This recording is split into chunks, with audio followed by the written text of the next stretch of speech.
നമസ്കാരം, ഞാൻ അനിഷ വൈശാഖ്. എല്ലാവർക്കും മനീസ് കിച്ചണിലേക്ക് സ്വാഗതം. അപ്പോൾ ഞാനിന്ന് വന്നിരിക്കുന്നത് ഒരു ഈവനിങ് ടീ കേക്ക് റെസിപ്പിയുമായിട്ടാണ്. കഴിഞ്ഞ 2 കേക്കിൻ്റെ റെസിപ്പികളിൽ നമ്മൾ മുട്ട ചേർത്തിട്ടായിരുന്നു ചെയ്തിരുന്നത്. അപ്പോൾ ഇതിൽ നമ്മൾ മുട്ട ചേർക്കുന്നില്ല. മുട്ട കഴിക്കാൻ ഇഷ്ടപ്പെടാത്ത ആൾക്കാരൊക്കെ ഉണ്ടെങ്കിലോ അവർക്ക് വേണ്ടിയിട്ടുള്ള ഒരു സ്പെഷ്യൽ ടീ കേക്കാണിത്. അപ്പോൾ നമുക്ക് വീഡിയോയിലോട്ട് പോകാം. അതിന് മുൻപായിട്ട് ആദ്യമായിട്ട് ആരെങ്കിലും എൻ്റെ ഈ ചാനൽ കാണുന്നുണ്ടെങ്കിൽ ഒന്ന് സബ്സ്ക്രൈബ് ചെയ്തേക്കണം. എന്നിട്ട് ബെൽ ബട്ടൺ ക്ലിക്ക് ചെയ്തിട്ട് ഓൾ എന്ന ഓപ്ഷനും കൂടി മറക്കാതെ ഒന്ന് കൊടുത്തേക്കണം. അപ്പോൾ നമുക്ക് ഒട്ടും താമസിയാതെ വീഡിയോയിലോട്ട് പോവാം. വളരെ ടേസ്റ്റിയും അതുപോലെ തന്നെ ഈസിയുമായിട്ടുള്ള ടീ കേക്കാണിത്. മെയിനായിട്ട് നമ്മൾ മിൽക്ക് മെയ്ഡാണ് ഇതിൽ യൂസ് ചെയ്തിട്ടുള്ളത്.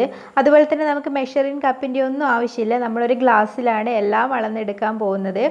ഇപ്പോൾ ഞാൻ ഒരു ഗ്ലാസ് നിറച്ചും മൈദ അളന്നെടുത്തിട്ടുണ്ട്.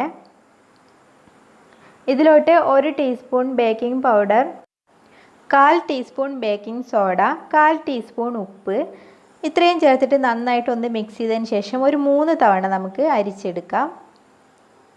അതിനുശേഷം നമുക്ക് 1/4 ഗ്ലാസ് സൺഫ്ലവർ ഓയിൽ, പിന്നെ 1/2 ഗ്ലാസ് മിൽക്ക് മെയ്ഡ്, തണുപ്പില്ലാത്ത മിൽക്ക് മെയ്ഡാണ് ഇത്, പിന്നെ 1/4 ഗ്ലാസ് പഞ്ചസാര പൊടിച്ചെടുത്തിട്ടുണ്ടായിരുന്നു. ഇത് 3ഉം കൂടി നന്നായിട്ടൊന്ന് മിക്സ് ചെയ്തെടുക്കാം. ഇനി ഇതിലോട്ട് ഒരു 1/4 ടീസ്പൂൺ വാനില എസൻസും കൂടി ചേർത്ത് കൊടുക്കുന്നുണ്ട്. പിന്നെ നമ്മൾ അരിച്ചു വെച്ച മൈദ കുറച്ചായിട്ട് ഇട്ട് കൊടുത്തിട്ട് മിക്സ് ചെയ്തെടുക്കാം. പിന്നെ ഞാൻ എടുത്തിട്ടുള്ളത് 1/2 ഗ്ലാസ് പാലാണ്. ഇത് നമുക്ക് ഈ ബാറ്റർ ഒന്ന് ലൂസാക്കി എടുക്കാൻ വേണ്ടിയിട്ടാണ് ചേർത്ത് കൊടുക്കുന്നത്. നല്ലോണം തിക്കായി വരുമ്പോൾ നമുക്ക് കുറച്ചായിട്ട് പാലും കൂടി ഒഴിച്ച് നന്നായിട്ടൊന്ന് മിക്സ് ചെയ്ത് കൊടുക്കാം. ഇനി ഈ ബാറ്റർ 2 ബൗളുകളിലായിട്ട് തുല്യമായിട്ട് നമുക്ക് ഒഴിച്ചു വെക്കാം.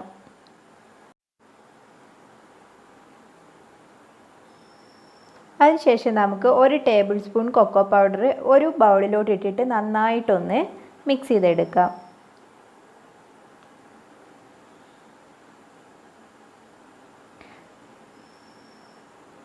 ഇനി 2 കപ്പ് ഞാനിവിടെ എടുത്ത് വെച്ചിട്ടുണ്ട്. അതിലോട്ട് ഇതേപോലുള്ള ഒരു കവറ്, ഇത് പാലിൻ്റെ പാക്കറ്റാണ് കേട്ടോ, ഇങ്ങനെ ഒരു കോൺ ഉള്ളിലോട്ടായിട്ട് വെച്ചിട്ട് ഇതിൻ്റെ ഉള്ളിലേക്ക് ഇറക്കി വയ്ക്കാം.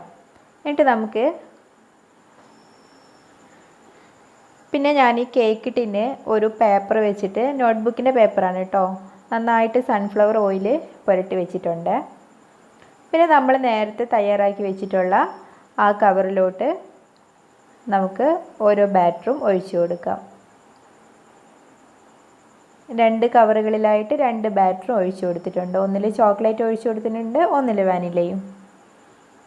ഇനി നമുക്ക് നമ്മുടെ കേക്ക് ടിന്നിലോട്ട് ആദ്യം ചോക്ലേറ്റാണ് ഞാൻ ചെയ്ത് കൊടുക്കുന്നത്.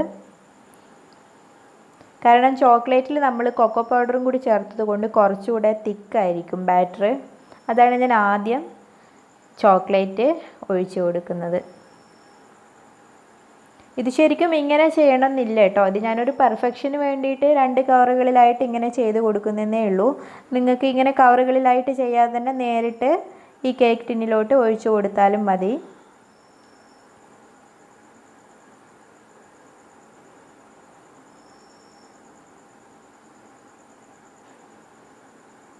അങ്ങനെ ഞാൻ ചോക്ലേറ്റും വാനിലയും ഇതേപോലെ ഒഴിച്ചെടുത്ത് നന്നായിട്ട് ടാപ്പ് ചെയ്ത് കൊടുക്കുന്നുണ്ട്. കേക്ക് ബേക്ക് ചെയ്യുന്നതിനായിട്ട് ഞാൻ ഈ കടായി 10 മിനിറ്റ് മീഡിയം ഫ്ലെയിമിൽ ഹീറ്റ് ചെയ്തുകൊണ്ടിരിക്കുകയായിരുന്നു. ഇപ്പോൾ നന്നായിട്ട് ചൂടായി വന്നിട്ടുണ്ട്. ഇനി ഇതിലോട്ട് കേക്ക് ടിന്ന് ഇറക്കി വെച്ച് കൊടുക്കാം. എന്നിട്ട് നമുക്ക് ഇത് മൂടി വെച്ചിട്ട് അതിൻ്റെ മുകളിൽ ഒരു വെയിറ്റിന് വേണ്ടിയിട്ട് ഞാൻ നമ്മുടെ കല്ലും കൂടെ വച്ച് കൊടുക്കുന്നുണ്ട്. ഇനി ലോ ഫ്ലെയിമിൽ 40 മുതൽ 45 മിനിറ്റ് വരെ വേണം കേക്ക് ബേക്കായിട്ട് വരാൻ. അതിൻ്റെ ഇടയ്ക്ക് നമ്മൾ തുറന്ന് നോക്കാനേ പാടില്ല. ഇപ്പോൾ 45 മിനിറ്റ് ആയിട്ടുണ്ട്. ഇനി നമുക്കൊന്ന് തുറന്ന് നോക്കാം. കേക്ക് നല്ലോണം പൊങ്ങി വന്നിട്ടുണ്ട്. പെർഫെക്റ്റായിട്ട് തന്നെ നമുക്ക് കിട്ടിയിട്ടുണ്ട്. ഇനി നമുക്ക് ഒരു ടൂത്ത് പിക്ക് ഉപയോഗിച്ചിട്ട് ഇതിൻ്റെ ഉള്ളും കൂടി ഒന്ന് നോക്കാം വെന്തിട്ടുണ്ടോ എന്ന്. ഓക്കെ, പെർഫെക്റ്റായിട്ട് തന്നെ വന്നിട്ടുണ്ട്. ഇനി നമുക്കിതെടുത്ത് മാറ്റാം.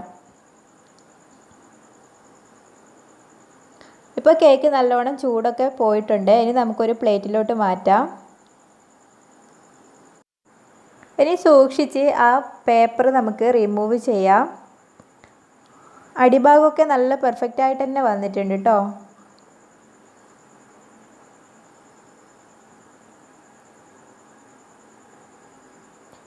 നല്ല സ്പോഞ്ച് പോലെയുണ്ട് കേക്ക്. നല്ല ഡിസൈനൊക്കെ ആയിട്ടുണ്ട്. അടിപൊളിയായിട്ട് തന്നെ നമുക്ക് കിട്ടിയിട്ടുണ്ട് കേട്ടോ. നമുക്കിതൊന്ന് കട്ട് ചെയ്ത് നോക്കാം.